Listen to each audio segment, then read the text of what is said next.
ทั้งสองมีความหมายปองของใจเป็นหนึ่งด้วยความหักสุดซึ้งยืนยันว่าสองไม้ปองเป็นคู่สู่ชีวิตทั้งสองหวังรวมเป็นทองแผ่นเดียวคงอยู่สู่ชีวิตอดสู้จะอยู่ด้วยกันจนวันแก่เฒ่ายินดีที่มีงานวิวาห์เพื่อนมิตรลุงตาต่างก็มาทั้งนั้นมาร่วมใจกันสร้างฝันให้ท่านสุขส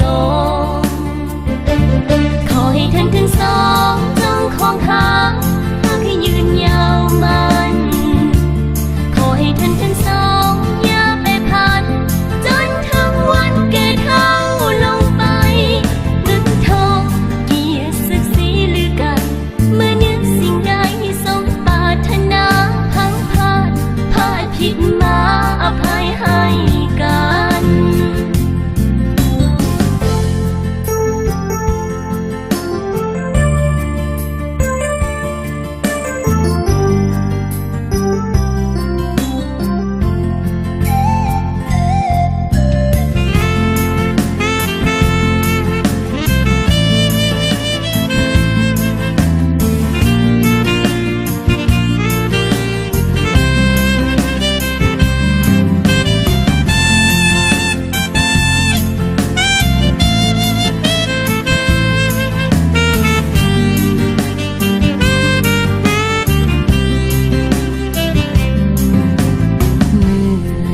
ทั้งสองมีความหมายปองของใจเป็นหนึ่ง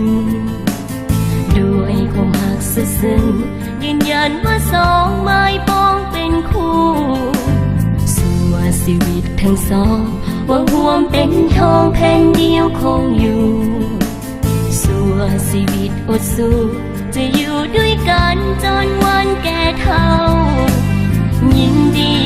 ที่มีงานวิวาห์เพื่อนมิตรลุงตาต่างก็มาทั้งนั้นมาร่วมใจกันสร้างฝันให้ท่านสุขสมขอให้ท่าน